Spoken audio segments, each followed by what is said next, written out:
Charlène Biondi, vous êtes détentrice d'un double doctorat en sciences politiques de Columbia University et de Sciences Po. Vous étudiez les problématiques liées à l'articulation entre politique publique et technologie numérique et vous enseignez à ce titre à Sciences Po. Votre livre « Décoder une contre-histoire du numérique » est sorti en 2022. C'est à vous. Merci beaucoup, Pauline. Et avant de commencer, je voulais remercier et féliciter les organisateurs du panel parce que je vous écoute toutes les trois juste avant moi. Je ne vous connaissais pas, je vous découvre et je suis impressionnée par le nombre de synergies qui existent entre les différentes œuvres qui sont là aujourd'hui et qui viennent pourtant d'univers très différents. Donc merci, c'est assez impressionnant de passer la dernière, un petit peu difficile aussi, mais je me lance. Donc, aujourd'hui, la technologie, elle est présente partout. Elle est présente à toutes les strates, à tous les niveaux de l'existence humaine. Et les progrès récents et à venir de l'intelligence artificielle laissent raisonnablement anticiper que la technologie numérique déterminera toujours plus notre rapport au monde, à la réalité, et donc notre capacité à appréhender le monde et à en décider. Or, décider du monde, c'est-à-dire avoir son mot à dire dans le dessin de son avenir, c'est l'essence même de la liberté, et je devrais même dire de la liberté politique, au sens de la libre détermination des règles du vivre ensemble. Alors forcément, quand on commence à craindre qu'un ensemble techno-industriel puisse faire ces choix-là à notre place, on se sent pressé de réagir. Et face à l'omniprésence de la technologie aujourd'hui, face à l'omniprésence de ses risques, et face à l'accélération du progrès et de son caractère qui a l'air de plus en plus inéluctable, on a en général 3 postures possibles. Alors, la première posture possible, c'est de s'y résoudre, voire de s'en réjouir, en faisant confiance à l'ingéniosité humaine et à notre capacité à améliorer notre condition grâce à la technique. En gros, c'est l'utopie technoscientifique à laquelle Céline, je ne me suis pas trompée, à laquelle Céline faisait référence en parlant de Fred Turner tout à l'heure. La deuxième posture possible, c'est de le rejeter entièrement et de considérer qu'en réalité, ce progrès technique n'en est pas un. Et on peut dire que la technologie participe finalement de tout ce qui ne va pas dans le monde aujourd'hui, que c'est à la fois le produit et la cause de l'exploitation de la Terre et des personnes qui l'habitent, et de conclure qu'il n'y a donc pas d'avenir désirable qui soit un avenir technologique. Et dans ce cas-là, il n'y a pas 36 solutions, il faut faire la révolution, il faut aller brûler des antennes 5G et revenir à la Terre. Ça, c'est un possible imaginaire radical, anti-technologique. Et il y a une troisième posture que j'aime pas du tout qualifier d'intermédiaire, mais qui est celle de dire qu'on peut espérer un monde meilleur, avoir une vision sociétale, politique, voire une vision utopique, et décider de mettre en œuvre ce projet avec la technologie, mais en soumettant les outils technologiques disponibles et les outils à venir à nos propres fins, c'est-à-dire à nos propres idéaux. Alors, soumettre la technologie à un projet politique, on sait très bien le faire, et d'ailleurs, on le fait déjà, alors évidemment avec plus ou moins de succès, mais pour parler de la perspective française ou européenne, on sait réguler les GAFA, on peut les forcer à respecter le droit, j'ai dit avec plus ou moins de succès, et puis on peut aussi mettre en œuvre des politiques économiques. Alors dans le domaine numérique, c'est quelque chose qu'on a moins fait, mais qu'on est en train de faire. En tout cas, la politique économique, c'est quelque chose que l'État moderne sait très bien faire, et essayer de promouvoir et d'encourager une forme de technologie européenne, un ensemble techno-industriel européen qui soit lui-même bâti avec des principes humanistes et démocratiques. Mais on voit bien qu'en fait, ce genre de projet, on se dit qu'on va juste réguler la technique, ça ne suffit pas. Et qu'il continue d'y avoir une sensation de malaise face à la technologie. Je pense par exemple en ce moment il y a des auditions au Sénat sur TikTok et on se demande si on doit interdire TikTok, et je pense que n'importe qui a déjà eu TikTok dans les mains se dit mais franchement est-ce que vraiment interdire TikTok ça va régler les problèmes du monde, quel qu'il soit d'ailleurs. on voit bien qu'il y a quelque chose qui manque, et donc on a l'impression, avec ce malaise, que les institutions politiques, elles sont déjà un peu elles-mêmes dépassées par les évolutions de la société numérique. Et moi, c'est précisément ce malaise qui m'intéresse, c'est ce sentiment de vivre à un moment de bascule, presque, où il existe une sorte de décalage croissant, à mon sens, entre l'ordre politique et social qui nous organise et les aspirations de la société. Et le point de départ de mon livre, que vous avez cité, et que tu as cité, Pauline, Décoder, ce que j'essaye d'expliquer, c'est donc ce lien entre la transformation numérique de la société et la formation de l'imaginaire social, qui amène donc à ce décalage avec les institutions qui l'organisent. Ou plus précisément, si on veut construire une société, si on veut construire des institutions meilleures et plus aptes à diriger le progrès technique vers une forme de progrès social, il faut d'abord et avant tout comprendre ce que la technologie et ce que l'omniprésence de la technologie fait à notre propre imaginaire. Et si on ne le fait pas, d'abord, si on ne fait pas ce pas de côté, on risque en fait d'imaginer un système un système pour le futur, mais qui serait déjà anachronique. On risque de penser l'avenir avec des mots, avec des références, avec des concepts du passé, d'un passé pré-numérique. On risque, en somme, d'aggraver encore plus ce décalage que l'on est déjà en train de vivre entre la société numérique et le système politique. Alors, pour le dire autrement, ça veut dire que si on veut construire un grand récit d'avenir techno-humaniste, démocratique, il faut d'abord s'émanciper de tous les autres grands récits qui collent à la technologie. Il faut, en somme, réussir à penser la technologie en elle-même et pour elle-même. Plutôt que de penser, par exemple, l'influence de l'industrie et tous les grands récits qu'on colle à cette industrie numérique de la Silicon Valley, capitalo-transhumaniste, plutôt que de penser ça, il faut penser le fonctionnement, la rationalité de la technologie elle-même. Alors, ce que je veux dire par là, c'est que la technologie numérique, elle fonctionne selon des règles, elle obéit à une logique pour représenter le monde. Et cette logique sous-jacente, cette logique invisible, elle se manifeste indépendamment des usages qui sont faits de la technologie, que ce soit des usages à but capitaliste ou à but socialiste. Et cette logique sous-jacente, elle est profondément différente de la logique, si je peux l'appeler comme ça, sur laquelle on a bâti le monde moderne. Alors pour expliciter mon propos, je fais un dernier pas de côté. En fait, ce que je veux souligner par là, c'est que la pensée est contingente. C'est-à-dire que ce qu'on est capable de penser, d'imaginer, d'espérer, de croire à une époque donnée est forcément déterminé par un ensemble de conditions historiques, scientifiques, sociales, en somme par ce qu'on appelle parfois en philosophie une épistémée. Et la démocratie libérale aujourd'hui, c'est le système qui a été mis en place progressivement pour répondre aux besoins et aux attentes de sociétés qui sont devenues, par un ensemble de processus très complexes, de plus en plus sécularisés et en même temps de plus en plus individualistes. Et ces nouveaux besoins de sociétés sécularisées et individualistes, ils sont eux-mêmes le résultat de révolutions technoscientifiques. Je ne vais pas m'étendre, mais tout ça c'est dans mon livre. Qui résultent de Vinci à Newton et qui ont bouleversé l'ensemble des pratiques sociales. Et donc ce système de démocratie libérale dans lequel on vit aujourd'hui, cet ordre politique dans lequel on vit aujourd'hui, il a été pensé comme le système idéal pour cette modernité politique-là. Et ce système, il repose sur une représentation du monde, et notamment au centre de cette représentation moderne, il y a cette idée que l'humain est un individu dont il est désirable, souhaitable, nécessaire de protéger la liberté naturelle.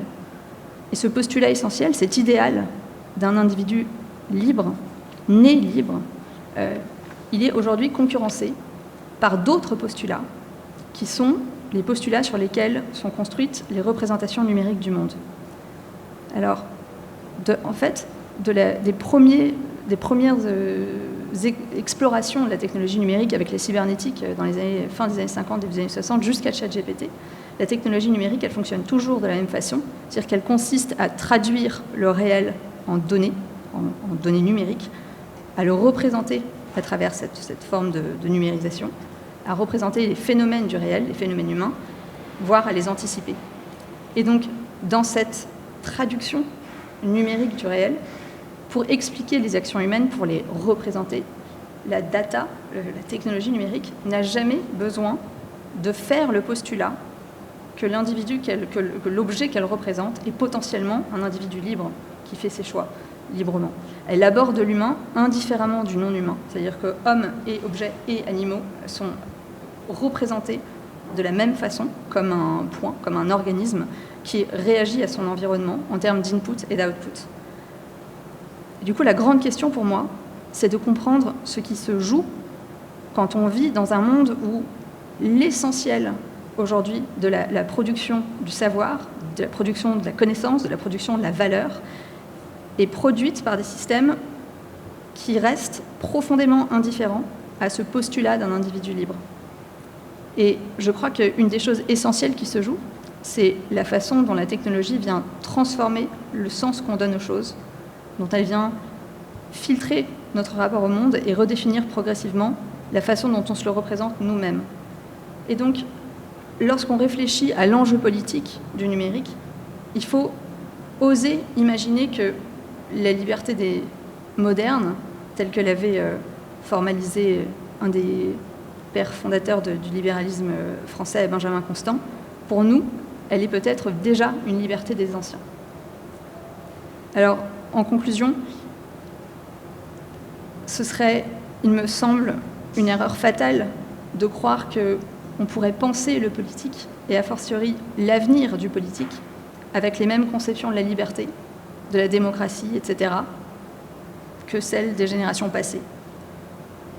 Et en gros, tout l'enjeu, qui en réalité est un enjeu exaltant et d'une certaine manière fondamentalement poétique, c'est d'oser imaginer un horizon, mais même pas un horizon en fait, d'oser imaginer des fondations politiques qui seraient radicalement différentes. C'est-à-dire une organisation politique qui serait fondée sur des postulats radicalement différents de ceux auxquels on est habitué. Donc d'oser accepter pour ça que l'horizon numérique refonde tout, pas seulement nos pratiques quotidiennes de dating ou de télétravail, mais aussi le sens des mots les plus fondamentaux, comme la liberté.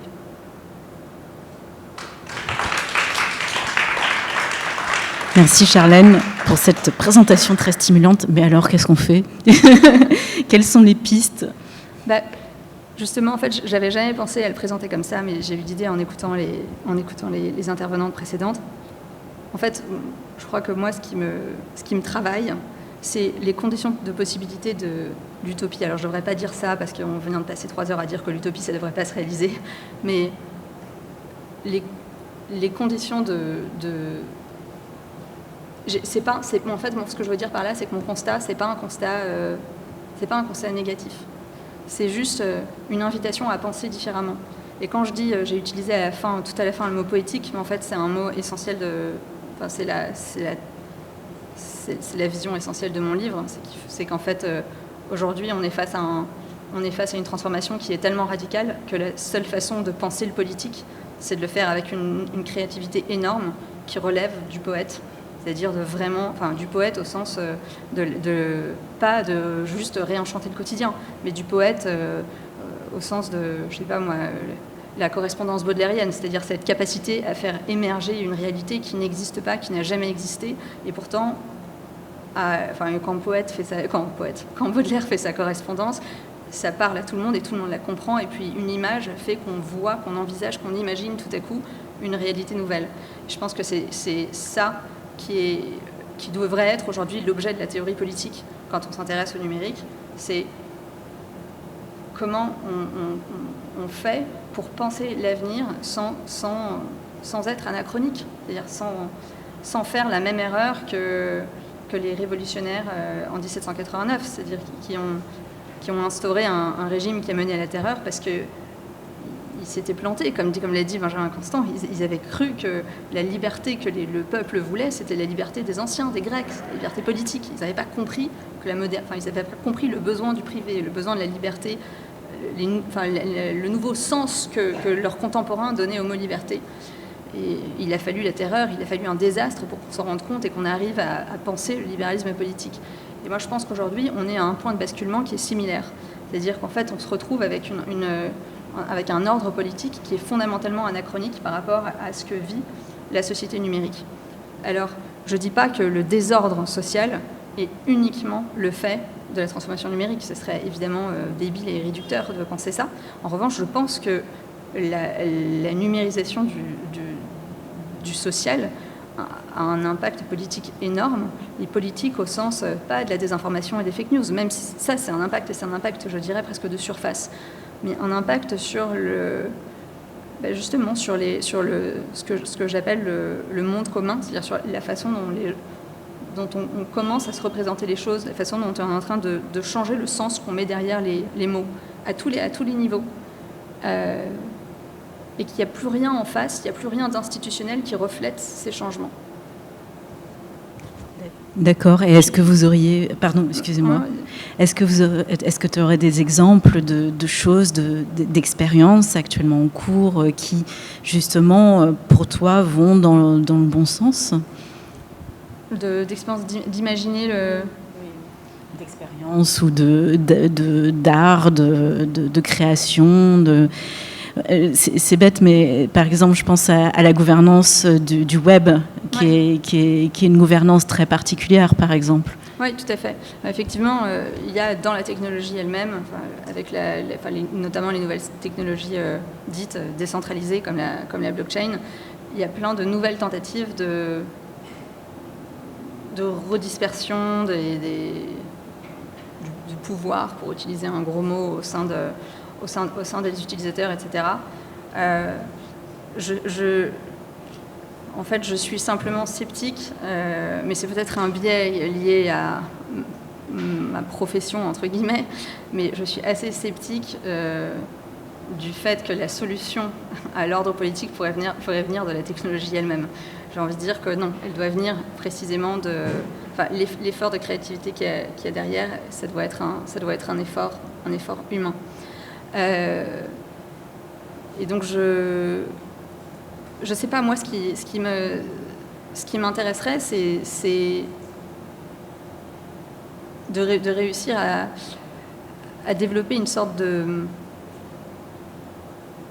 dialogue autour de ces idées un peu farfelues, du style qu'est-ce que ça veut dire la liberté aujourd'hui, et limite de faire une enquête sociologique auprès des jeunes avec ça.